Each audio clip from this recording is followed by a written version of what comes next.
Assalamualaikum warahmatullahi wabarakatuh. Halo anak-anak, apa kabar semuanya? Semoga kalian sehat selalu ya. Baik anak-anak, sebelum belajar kita berdoa dulu. Berdoa mulai. Berdoa selesai. Anak-anak, pada kesempatan ini kita akan belajar tentang tema 2, persatuan dalam perbedaan ya. Kemudian subtema 1, rukun dalam perbedaan, pembelajaran 5 dan 6.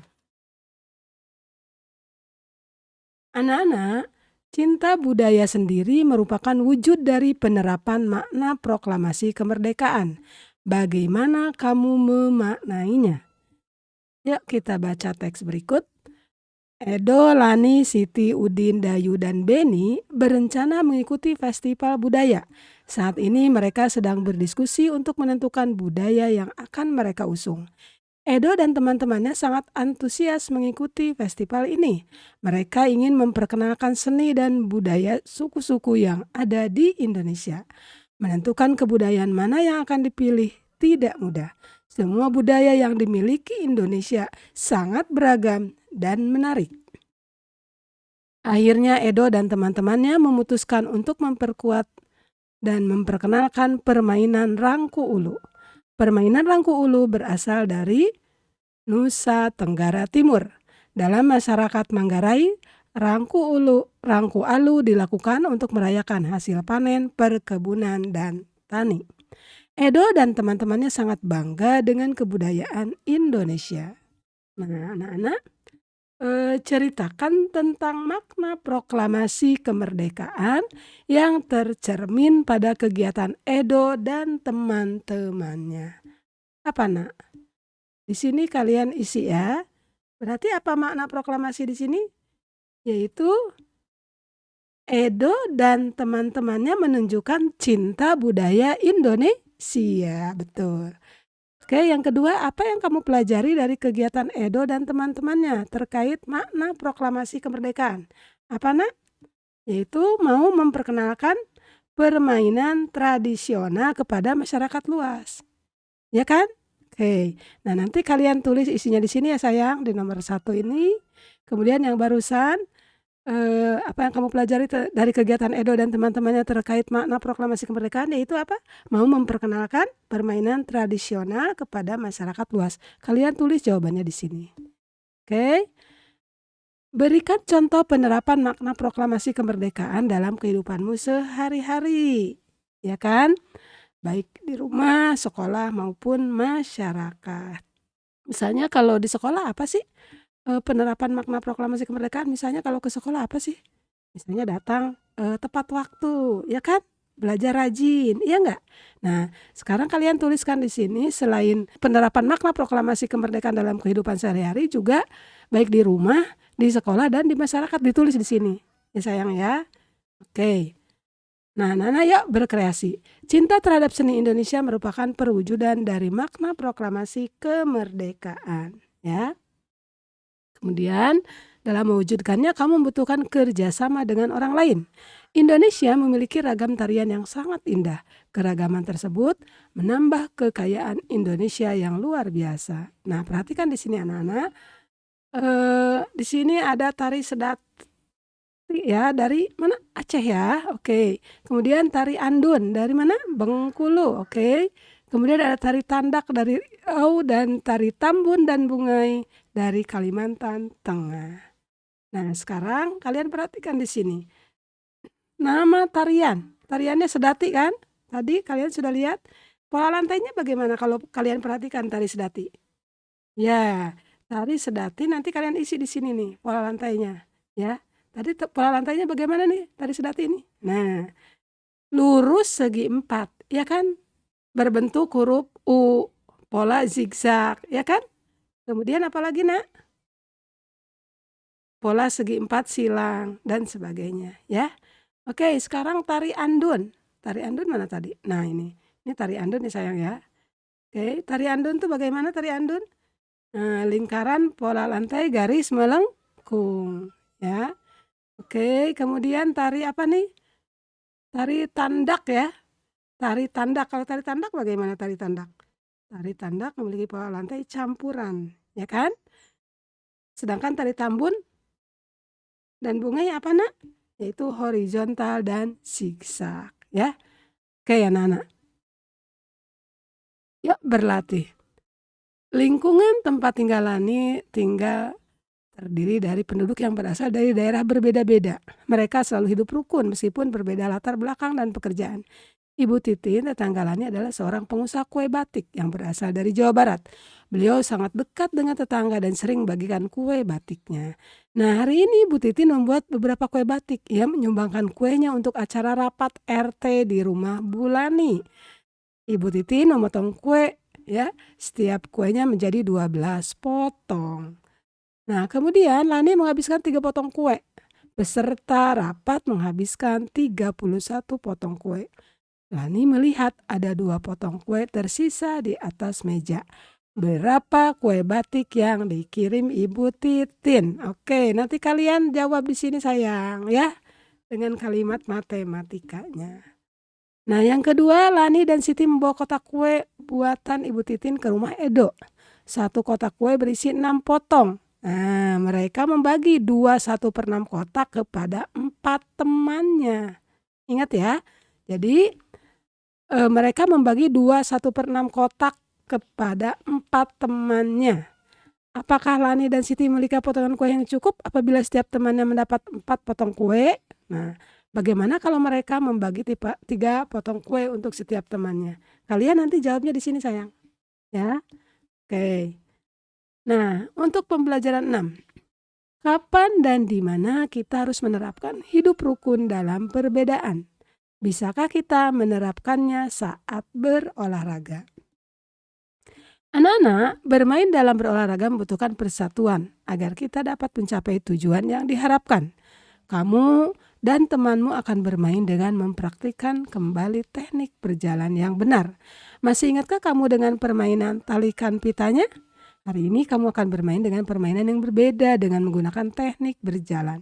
Sebelumnya, kamu bisa mendiskusikan kembali teknik berjalan dengan teman sekelasmu. Nah, seperti ini anak-anak ya. Kepalanya tegak, kemudian posisi bahu, punggung, kemudian tumit ya. Kalian sudah pernah baca atau pelajari di pelajaran sebelumnya. Nah, sekarang kamu akan bermain oper kantongnya. Perhatikan cara bermainnya ya. Bagilah kelas menjadi beberapa kelompok. Setiap kelompok terdiri dari 6 orang. Setiap kelompok memiliki 1 kantong kacang yang diletakkan di atas kepala. Nah, seperti ini gambarnya anak-anak, ya. Ini gambarnya. Setiap kelompok dibagi menjadi 2 kelompok kecil dan saling berdirinya berhadapan anak-anak dengan jarak sekitar 15 sampai 20 meter atau sesuai kebutuhan. Ini seperti ini, ya. Oke, ada jaraknya. Nah, perhatikan lagi. Setiap pemain di sebelah kiri depan mulai permainan setelah mendengar peluit. Nah, kemudian pemain paling depan berjalan cepat anak-anak menuju rekannya di seberang depan. Saat memasuki batas lapangan, pemain harus memberikan kantong kacang tadi ya kepada temannya dan diletakkan di atas kepala. Pemain pertama cepat berjalan menuju barisan belakang. Teman yang memiliki kantong kacang berjalan cepat ke arah tim di seberang depan dan memberikan kantong kacang kepada teman yang berdiri di barisan paling depan. Kemudian dengan cepat ia berjalan menuju ke belakang barisan. Nah, pemain berikutnya berjalan cepat menuju barisan di seberangnya dan melakukan hal yang sama seperti tadi anak-anak. Begitu seterusnya ya, sampai semua anggota kelompok selesai menempati rumah di seberang. Nah, kelompok yang seluruh anggotanya lebih dulu berpindah tempat ke rumah teman itu adalah pemenangnya anak-anak ya. Oke. Nah, bagaimana perasaanmu saat bermain bersama teman? Adakah perbedaan yang kamu temukan? Bagaimana kamu menyikapinya? Ya, tentu kalian senang ya bisa bermain bersama dengan teman-teman.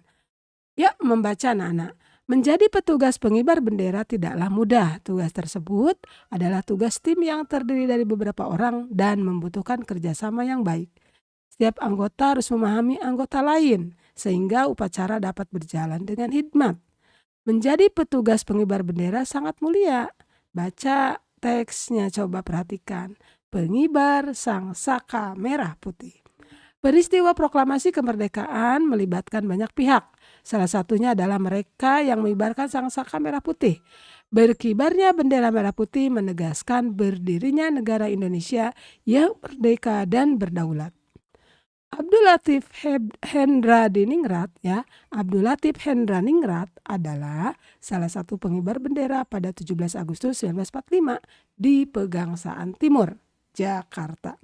Ia adalah lulusan Sekolah Tinggi Hukum. Saat menjadi mahasiswa, ia mengajar bahasa Inggris di beberapa sekolah menengah swasta seperti yang dikelola oleh Muhammadiyah dan perguruan rakyat. Ia juga ditugaskan ke New York untuk memimpin rombongan tari. Abdul Latif Hendra Ningrat pernah menjadi pasukan pembela tanah air atau PETA dan ikut dalam berbagai pertempuran.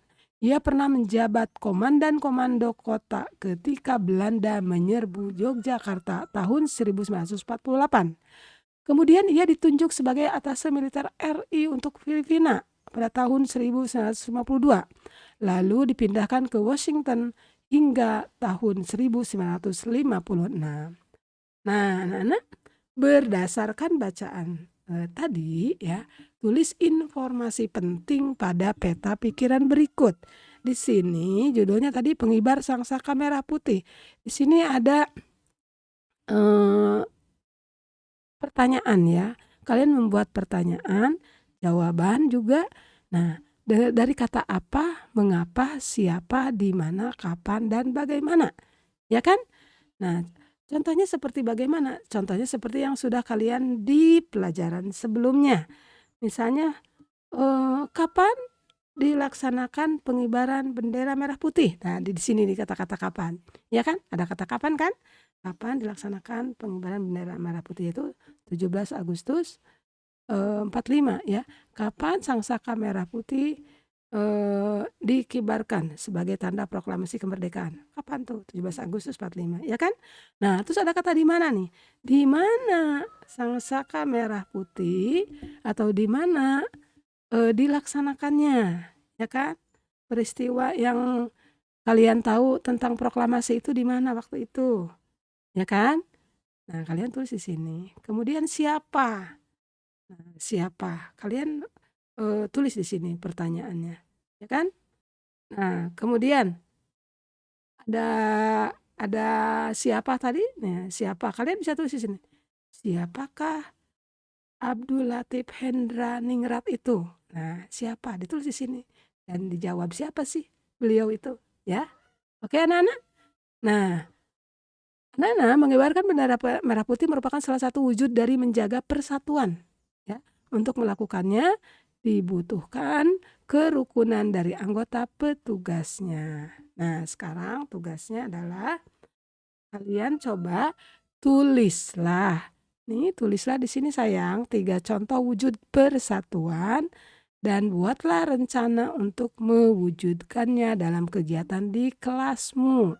Dan tulis juga manfaatnya.